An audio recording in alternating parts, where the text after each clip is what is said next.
ಸ್ನೇಹಿತರೆ ನಮಸ್ಕಾರ. ಇವತ್ತು ಈ ವಿಡಿಯೋದಲ್ಲಿ ವಂಶಾವಳಿ ಪತ್ರನ ಹೇಗೆ ತೆಗೆಸಬೇಕು ಅನ್ನೋದ್ರ ಬಗ್ಗೆ ನೋಡೋಣ. ಈ ವಂಶಾವಳಿ ಪತ್ರ ಬರಬೇಕಂದ್ರೆ ಎಷ್ಟು ದಿನಗಳು ಬೇಕು, ಯಾವ್ಯಾವ ದಾಖಲೆಗಳು ಬೇಕು, ಹಾಗೆ ಅಪ್ಲೈ ಮಾಡೋ ಪ್ರೊಸೀಜರ್ ಏನು ಅಂತ ಕಂಪ್ಲೀಟಾಗಿ ತಿಳಿಯೋಣ.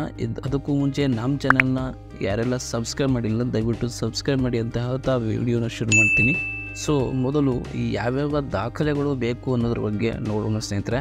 Aadhaar card of each and every mentioned person of ವಂಶಾವಳಿ ಬಾಂಡ್. ಅಂದರೆ ನೀವೇನು ನೋಟ್ರಿ ಮಾಡಿಸಿರ್ತೀರಿ, ಆ ನೋಟ್ರಿ ಮೇಲೆ ಏನು ಯಾರ್ಯಾರ ಹೆಸರುಗಳನ್ನು ಮೆನ್ಷನ್ ಮಾಡಿರ್ತೀರಿ ಎಲ್ಲರ ಆಧಾರ್ ಕಾರ್ಡ್ ಬೇಕಾಗಿರುತ್ತೆ.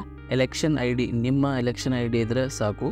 ಮತ್ತು ರೇಷನ್ ಕಾರ್ಡ್, ನಂತರ ಫೋಟೋ, 20 ರೂಪಾಯಿದು ಈ ಸ್ಟ್ಯಾಂಪ್ ವಿತ್ ನೋಟ್ರಿ. ಈ ಐದು ಡಾಕ್ಯುಮೆಂಟ್ಸಲ್ಲಿ ರಿಮೈನಿಂಗ್ 4 ಎಲ್ಲದರಲ್ಲಿ ಇರ್ತದೆ, ಬಟ್ ಈ ಸ್ಟ್ಯಾಂಪ್ ಒಂದೇ ಇರೋಲ್ಲ. ಈ ಸ್ಟ್ಯಾಂಪ್ ನಿಮ್ಮ ತಹಸೀಲ್ ಆಫೀಸ್ ಹತ್ತಿರ ಸಿಗುತ್ತೆ. 20 ರೂಪಾಯಿ ಈ ಸ್ಟ್ಯಾಂಪ್ ತಗೊಂಡು ಅದರಲ್ಲಿ ಟೈಪ್ ಮಾಡಿಸ್ಬೇಕಾಗುತ್ತೆ. ಎಲ್ಲಿ ಟೈಪ್ ಮಾಡಿಸ್ಬೇಕು ಅಂತ ಡೌಟ್ ಇರುತ್ತೆ. ಸೇಮ್ ನಿಮ್ಮ ತಹಸೀಲ್ ಆಫೀಸ್ ಹತ್ರ ಹೋದರೆ ಕೆಲವು ಟೈಪಿಸ್ಟ್ಗಳು ಟೈಪ್ ಮಾಡಿ ಕೊಡ್ತಾರೆ. ಅವ್ರ ಹತ್ರ ಹೋಗಿ ಈ ಥರ ಸೆಲೆಕ್ಟ್ ಆಗಿದ್ದೀನಿ, ಸಿಂಧುತ್ವ ಮಾಡಿಸೋಕ್ಕೆ ವಂಶಾವಳಿ ಪತ್ರ ಬೇಕು ಅಂತ ನೀವು ಹೇಳಿದರೆ ಸಾಕು, ಅವರು ಎಲ್ಲ ಟೈಪ್ ಮಾಡಿ ಕೊಡ್ತಾರೆ. ಅವ್ರ ಹತ್ರ ಫಾರ್ಮ್ಯಾಟ್ ಕೂಡ ಇರುತ್ತೆ. ನಂತರ ನೀವು ಇದನ್ನು ನೋಟ್ರಿ ಮಾಡಿಸ್ಬೇಕಾಗುತ್ತೆ. ಎಲ್ಲಿ ಅಂದರೆ ನಿಮ್ಮ ಜಿಲ್ಲೆಯ ಕೋರ್ಟ್ ಆವರಣದಲ್ಲಿ ಲಾಯರ್ಗಳು ಇರ್ತಾರೆ. ಯಾರಾದರೂ ಒಬ್ಬರ ಹತ್ರ ಹೋಗಿ ನೋಟ್ರಿ ಮಾಡಿಸ್ಕೊಳ್ಳಿ. ನೋಟ್ರಿ ಮಾಡಿಸ್ಬೇಕಂದ್ರೆ ಚಾರ್ಜ್ ಎಷ್ಟು ಮಾಡ್ತಾರೆ ಅಂದರೆ ಕೇವಲ 20 ರೂಪಾಯಿ ಅಷ್ಟೇ ಆಲ್ಮೋಸ್ಟು. ಎಲ್ಲ ಓಕೆ. ಫಾರ್ಮ್ಯಾಟ್ ಯಾವ ಥರ ಇರಬೇಕು, ಫಾರ್ಮ್ಯಾಟು ಕಾಮನ್ನಾಗಿ ಯಾವ ಥರ ಇದ್ರೂ ಪರವಾಗಿಲ್ಲ, ಬಟ್ ಫಾರ್ಮ್ಯಾಟ್ ಏರುಪೇರು ಇದ್ದರೆ ಏನಾಗಲ್ಲ. ಬಟ್ ನಿಮ್ಮ ಎಲ್ಲ ಫ್ಯಾಮಿಲಿ ಮೆಂಬರ್ಸ್ನ ಹೆಸರು ಮತ್ತು married unmarried Aadhaar card number ಎಲ್ಲವನ್ನ ಮೆನ್ಷನ್ ಮಾಡಿ.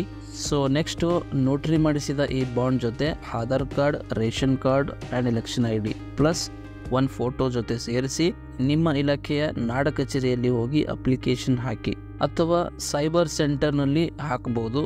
ಅಂದರೆ ಗ್ರಾಮ 1 ಅಂತ ಇರುತ್ತಲ್ಲ ಅಲ್ಲಿ. ಇಟ್ಸ್ ಬೆಟರ್ ಟು ಅಪ್ಲೈ ಇನ್ ನಾಡ ಕಚೇರಿ instead of in cyber centre R any other. ಈ ಸ್ಕ್ರೀನಲ್ಲಿ ನೀವು ನೋಡ್ಬೋದು ಸ್ನೇಹಿತರೆ, ವಂಶಾವಳಿ ಅಂದರೆ ಅಟೆಸ್ಟೇಷನ್ ಆಫ್ ಫ್ಯಾಮಿಲಿ ಟ್ರೀ ಅಂತ 4th ಸೀರಿಯಲ್ ನಂಬರ್. ಇದಕ್ಕೆ ಸರ್ವಿಸ್ ಚಾರ್ಜ್ ಬಂದ್ಬಿಟ್ಟು 40 ರೂಪಾಯಿ ಇರುತ್ತೆ, ಹಾಗೂ 14 ವರ್ಕಿಂಗ್ ಡೇಸಲ್ಲಿ ಬರಬಹುದು ಅಂತ ಹೇಳ್ತಿದ್ದಾರೆ, ಎಲ್ಲ ಕರೆಕ್ಟ್ ಇದ್ದರೆ. ಬಟ್ ಇಷ್ಟೇ ದಿನಗಳಲ್ಲಿ ಬರುತ್ತೆ ಅಂತ ತಿಳಿಬಾರ್ದು.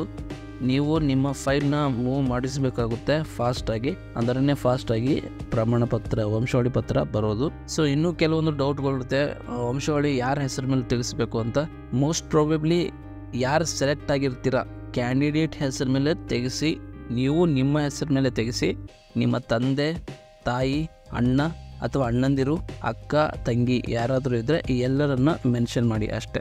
ಡೌಟ್ ಕ್ಲಿಯರ್ ಆಗಿದೆ ಅಂತ ಹೇಳ್ತಾ ವಿಡಿಯೋನ ಮುಗಿಸ್ತೀನಿ. Thank you for watching. That's it for now.